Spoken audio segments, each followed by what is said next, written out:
Assalamualaikum warahmatullahi wabarakatuh. Kami dari kelompok 5 mata kuliah evaluasi pembelajaran bahasa Indonesia akan mempresentasikan hasil dari diskusi kelompok kami. Saya Arifuna Masfurato Afifah sebagai moderator dan teman saya Iklimatul Fatimah sebagai penyaji 1, Umi Nadiroh sebagai penyaji 2, dan Nuril Hidayah sebagai penyaji 3. Mari kita bahas tentang penyusunan kisi-kisi soal. Baik, yang pertama ada pengertian kisi-kisi soal. Menurut Eko Putra Widoyo, pengertian kisi-kisi merupakan tabel matrik yang berisi spesifikasi soal-soal yang akan dibuat. Untuk itu, kisi-kisi ini sebagai acuan bagi penulis soal. Dan menurut Suharsimi, kisi-kisi adalah suatu format atau matrik yang membuat kriteria tentang soal-soal yang diperlukan atau yang hendak disusun. Kisi-kisi berisi ruang lingkup dan isi materi yang akan diujikan. Kisi-kisi disusun untuk memastikan butir-butir soal mewakili apa yang seharusnya diukur secara proporsional. Selanjutnya ada komponen-komponen dalam penyusunan kisi-kisi soal. Yang pertama ada standar kompetensi. Standar kompetensi merupakan kompetensi yang ingin dicapai dari pembelajaran. Kemudian yang kedua ada kompetensi dasar. Kompetensi dasar merupakan standar isi yang ingin dicapai.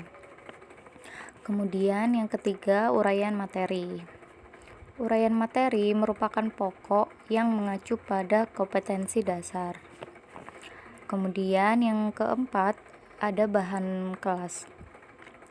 Bahan kelas merupakan di kelas mana tes akan dibuat. Untuk yang kelima ada indikator. Indikator merupakan pencapaian kompetensi dasar. Dan yang terakhir ada bobot soal. Bobot soal merupakan angka yang telah ditetapkan untuk suatu butir soal sebagai perbandingan terhadap butir soal yang lain. Selanjutnya yaitu fungsi penyusun soal. Yang pertama, penulis soal yang berbeda akan menghasilkan perangkat soal yang relatif sama. Dan yang kedua, panduan dalam penulis soal yang hendak disusun. Yang ketiga, penulis soal menghasilkan soal-soal yang sesuai dengan tujuan teks. Selanjutnya, dalam penyusunan kisi-kisi soal, guru harus memperhatikan hal berikut. Yang pertama adalah nama sekolah. Nama sekolah ini menunjukkan tempat penyelenggaraan pendidikan dan pembelajaran yang akan dievaluasi proses pembelajarannya. Ini merupakan identitas sekolah. Kedua, satuan pendidikan. Satuan pendidikan menunjukkan tingkatan pendidikan yang menyelenggarakan proses pendidikan dan akan dievaluasi.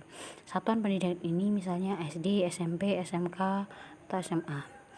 Yang ketiga ada mata pelajaran. Mata pelajaran yang dimaksud dalam hal ini adalah mata pelajaran yang akan dibuatkan kisi-kisi soal dan dievaluasi hasil belajarnya, misalnya matematika. Yang keempat ada kelas atau semester. Kelas atau semester menunjukkan tingkatan yang akan dievaluasi. Dengan mencantum kelas dan atau semester ini, maka kita semakin tahu batasan materi yang akan kita jadikan soal evaluasi proses. Yang kelima, kurikulum acuan. Seperti yang kita ketahui, model kurikulum di negeri ini selalu berganti.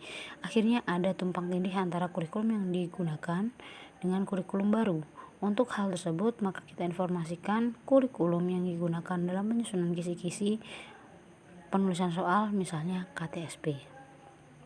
Selanjutnya ada alokasi waktu. Alokasi waktu ini ditulis dengan penyediaan waktu untuk penyelesaian soal. Dengan alokasi ini, maka kita dapat memperkirakan kesulitan soal, jumlah soal yang harus dibuat guru agar anak-anak tidak kehabisan waktu saat mengerjakan soal.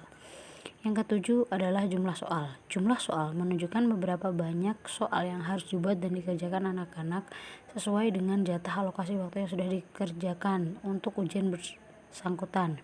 Hal ini, guru sudah memperkirakan penggunaan waktu untuk masing-masing soal. 8.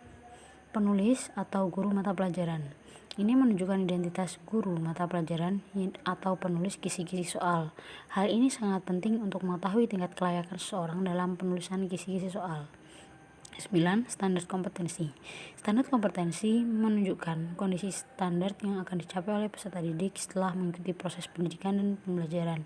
Dengan standar kompetensi ini, maka guru dan anak didik dapat mempersiapkan segala yang harus dilakukan. 10. Kompetensi dasar.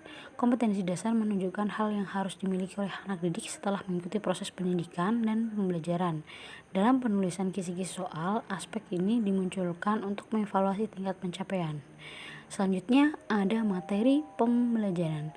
Ini menunjukkan semua materi yang diberikan untuk proses pendidikan, dan dalam penulisan kisi soal, aspek ini merupakan batasan isi dari materi pelajaran yang kita jadikan soal. Selanjutnya ada indikator soal. Indikator soal merupakan perkiraan kondisi yang diambil dari soal ujian, indikasi yang bagaimana dari materi pelajaran yang diterapkan di sekolah. Yang ke-13, bentuk soal. Bentuk soal yang dimaksudkan dalam subjektif tes atau objektif tes. Untuk memudahkan kita dalam menyusun soal, maka kita harus menentukan bentuk yes dalam setiap materi yang kita ujikan dalam proses evaluasi. Selanjutnya, nomor soal. Nomor soal menunjukkan urutan soal untuk materi atau soal yang guru buat. Hal ini setiap standar kompetensi dan kompetensi dasar penulisan nomor soal kisi-kisi penulisan soal tidak selalu berurutan. Guru dapat menuliskannya secara acak. Misalnya, standar kompetensi A, standar kompetensi dasar A1 dapat diletakkan pada nomor 3 dan seterusnya. Sehingga tidak selalu standar kompetensi dasar pertama harus diurutkan di nomor 1. Seperti itu. Terima kasih.